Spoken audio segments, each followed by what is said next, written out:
স্থানীয় সরকার নাকি জাতীয় নির্বাচন, এমন বিতর্কের মাঝেই সরকারের তরফ থেকে বলা হয়েছে গণহত্যায় জড়িত যারা তাদের বাইরে আওয়ামী লীগের কর্মীরা নির্বাচনে অংশ নিতে পারবে। এছাড়াও রাজনৈতিক মাঠে নতুন একটি দলও আসছে। এমন বাস্তবতার রাজনৈতিক মাঠে শুরু হয়েছে নানা সমীকরণ।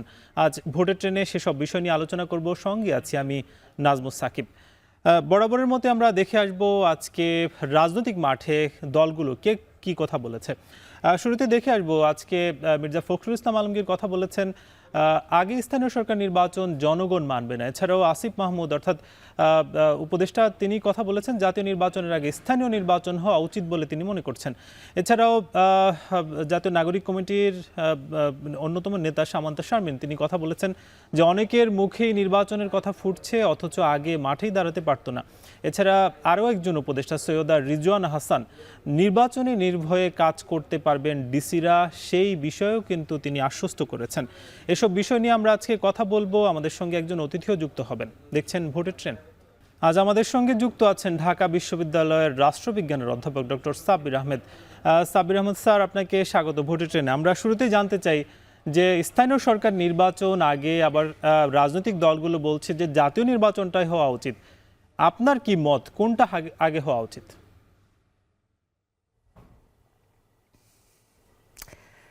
না দেখুন, এই প্রশ্নটা তো বেশ কয়েকদিন যাবতই পুরো গণমাধ্যমে আধিপত্য বিস্তার করে আছে। আমার কাছে মনে হয় যে আপনি প্রশ্ন করেছেন কোনটা আগে হওয়া উচিত। যেহেতু আমি উচিতের জায়গা থেকে বলি এবং এটা সম্পূর্ণই আমার ব্যক্তিগত অভিমত, আমি মনে করি যে স্থানীয় নির্বাচনটাই আগে হওয়া বাঞ্ছনীয়। তবে যে অর্থে যারা মানে জাতীয় নাগরিক কমিটি বা অন্য যারা স্থানীয় নির্বাচনটা আগে চাচ্ছেন, তারা যেভাবে হয়তো চাইছেন, আমি যেভাবে চাই বা যে কারণে আমি এটার পক্ষে অবস্থান নিয়েছি সেটি হলো, আমি মনে করি যে স্থানীয় নির্বাচনটা হলে এতে গ্রামের মানুষের উপকার হবে এবং স্থানীয় মানুষ এর দ্বারা উপকৃত হবে। কারণ আমরা দীর্ঘ সময় ধরে জানি যে এই স্থানীয় পর্যায়ে যারা রাজনৈতিকভাবে এই নেতৃত্বে ছিল তারা এখন আর ওই প্রতিষ্ঠানগুলোতে নাই এবং নানান কারণে স্থানীয় সরকারগুলো যেভাবে জনগণকে সেবা দিয়ে যাচ্ছিল সেই সেবাটাও জনগণ পাচ্ছে না, যথাযথভাবে পাচ্ছে না। সুতরাং একটা বিষয় কিন্তু স্যার বলা হচ্ছে যে, যেমন বিএনপির তরফ থেকে বলা হচ্ছে যদি স্থানীয় সরকার নির্বাচন আগে হয় সেক্ষেত্রে আওয়ামী লীগের যারা আছে তারা ঢুকে যাওয়ার সম্ভাবনা আছে। এছাড়া একটু আসিফ মাহমুদও কিন্তু আজকে বলেছেন যে গণহত্যার সাথে যারা জড়িত না, অর্থাৎ আওয়ামী লীগের নেতাকর্মী, তারা কিন্তু নির্বাচন অংশ নিতে পারবে। সব মিলে কি মনে হচ্ছে আসলে? না, এটা তো আপনি মুশকিল হলে যে নির্বাচনের আগে তো আপনি ওই সিদ্ধান্তটা নিতে হবে, সমাধান করতে হবে আপনাকে, যে আপনি আওয়ামী লীগকে নির্বাচনে অংশ নিতে দেবেন কিনা সেই সিদ্ধান্তটা তো নিতে হবে। এটা সত্য যে তারা নিষিদ্ধ না হলেও এক ধরনের ওপিনিয়ন তো ক্রিয়েট হয়েছে রাজনৈতিক দলগুলোর মধ্যে। যারা এই গণ অভ্যুত্থানে অংশ নিয়েছিল তাদের মধ্যে তো অনেকে চাইছেন না যে আওয়ামী লীগ নির্বাচনে আসুক। তো এই সিদ্ধান্তটা তো ক্লিয়ার করেই আপনাকে নির্বাচনে যেতে হবে। আর যদি স্থানীয় নির্বাচনে আপনি যদি নির্বাচনে তাদেরকে অ্যালাউ করেন বা তাদেরকে সুযোগ দেন, তাহলে তারা করবে, তারা নির্বাচন করবে। হ্যাঁ, তবে এক্ষেত্রে অবশ্যই আপনাকে নিরাপত্তার বিষয়টিও সর্বোচ্চ সতর্কতা দিয়ে দেখতে হবে এবং এই নিরাপত্তার বিষয়টি তখনই নিশ্চিত হবে স্থানীয় নির্বাচনে, যখন ওই নির্বাচন কমিশন যে সুপারিশগুলো করেছে তার মধ্যে উল্লেখযোগ্য সুপারিশ হচ্ছে যে স্থানীয় নির্বাচন আইনশৃঙ্খলা পরিস্থিতি নিয়ন্ত্রণের জন্য আইনশৃঙ্খলা বাহিনীর ভূমিকার জায়গাতে সামরিক বাহিনীকে অন্তর্ভুক্ত করা। সুতরাং এখানে এটা একটার সাথে আরেকটা রিলেটেড, কিন্তু স্থানীয় নির্বাচন আমি বলছি, কিন্তু অ্যাট দি সেম টাইম আমি বলছি যে স্থানীয় নির্বাচনটা যেন নিরাপদে হতে পারে, সেই জন্য আপনার নিরাপত্তার বিষয়টা নিশ্চিত করতে হবে। এবং আরও তো বিষয় রয়ে গেছে যে স্থানীয় নির্বাচনটা কিন্তু একটা বিষয় কিন্তু সেটা রাজনৈতিক দলগুলো কিন্তু বলছে যে নতুন যে দলটা আসে সেটা সরকারে থেকে কেন নতুন দল আসছে, অর্থাৎ সেই সুবিধাগুলো কেন নিচ্ছে। এই বিষয়ে স্যার আপনার কাছে আমরা প্রশ্নটা নিয়ে আসবো, তার আগে নিব ছোট্ট একটা বিরতি, ফিরবো কিছুক্ষণ পর।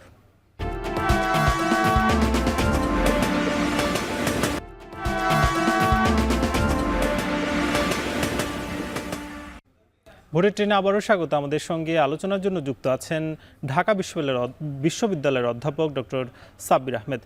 স্যার, আমরা বিরতির আগে যে কথাটা নিয়ে কথা বলছিলাম যে ছাত্রদের যে নতুন দলটা আসছে, অর্থাৎ এই নাগরিক কমিটি এবং বৈষম্য বিরোধী ছাত্র আন্দোলনের অধীনে, সেই দলটা কি আসলে সরকার থেকে কোনো ফেভার নিচ্ছে? তাদের অনেক উপদেষ্টাই তো সরকারে আছে।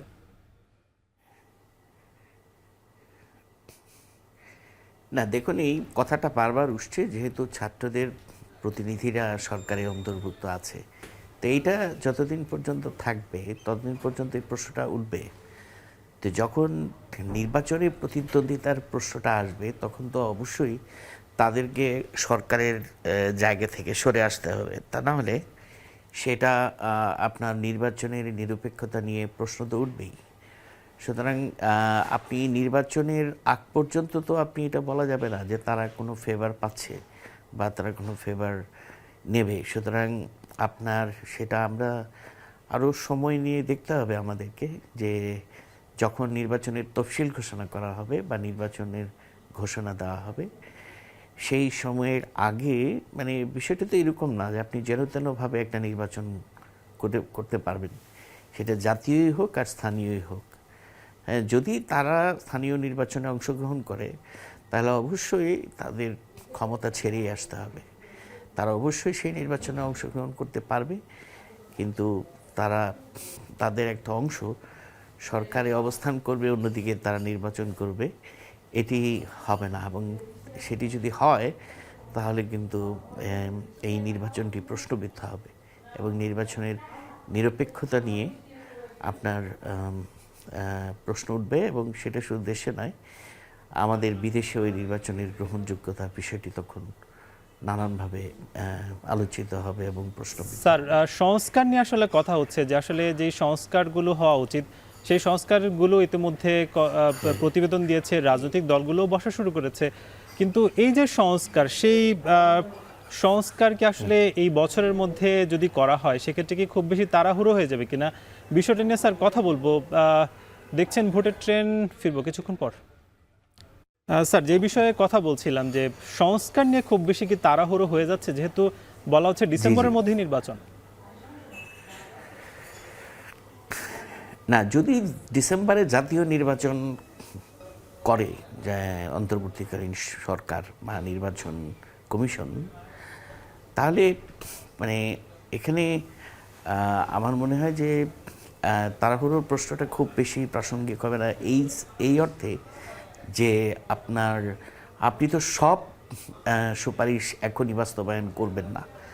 আপনাকে এটা কমপক্ষে 3টা ভাগ করতে হবে। একটা হলো স্বল্প মেয়াদী সুপারিশগুলো আলাদা করতে হবে, তারপরে মধ্যমেয়াদী এবং দীর্ঘমেয়াদী, মানে সংস্কার কমিশনগুলো যে সুপারিশগুলো দিয়েছে সেই সুপারিশগুলোকে আপনার এই 3টা শ্রেণীতে ভাগ করতে হবে। তো ধরেন ডিসেম্বরে যে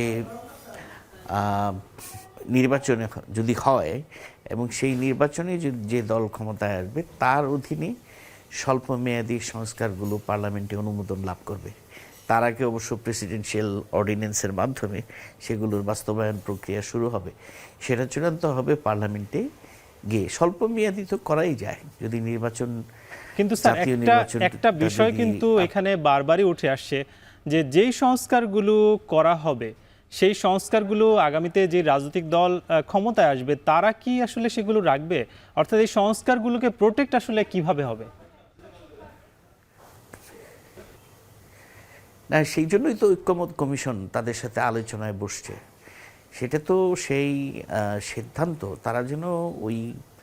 তারা যখন ক্ষমতায় আসবে তারা যেন এই সুপারিশগুলো বাস্তবায়ন করে, তারা যেন তাদের দেয়া কথা রাখে, সেই জন্যই তো এই কমিশন রাজনৈতিক দলগুলোর সাথে বসেছে। বসার মাধ্যমে তাদের মধ্যে একটা আন্ডারস্ট্যান্ডিং হবে, বোঝাপড়া হবে, তারা কথা দিবে যে আমরা এইটুকু মানবো, এইটুকু মানবো না, যা মানা হবে না সেটা আলাদা থাকবে, কিন্তু যতটুকু তারা মানবে এইটা ধরে নিতে হবে যে এটাই ঐক্যমত, এবং সেই ঐক্যমত ভিত্তিতেই তো সেই দলটিকে চলতে হবে, বা যারা ক্ষমতায় আসবে তাদেরকে সেই ঐক্যমতের যে সুপারিশগুলো, ঐক্যমতের মাধ্যমে যে সুপারিশগুলো আমাদের তৈরি হবে, সেই সুপারিশগুলো তাদেরকেই বাস্তবায়ন করতে হবে। অসংখ্য এটা ধন্যবাদ স্যার এইভাবেই আপনাকে। হয়। আপনি আমাদের আসলে সময় স্বল্পতার কারণে বের হয়ে যেতে হচ্ছে। ভোটের ট্রেনে আপনি সবগুলো উত্তরই সুন্দরভাবে আমাদেরকে জানিয়েছেন। আমাদের সঙ্গে যুক্ত ছিলেন ঢাকা বিশ্ববিদ্যালয়ের অধ্যাপক ডক্টর সাব্বির আহমেদ। নিব ছোট্ট একটা বিরতি, ফিরবো কিছুক্ষণ পর।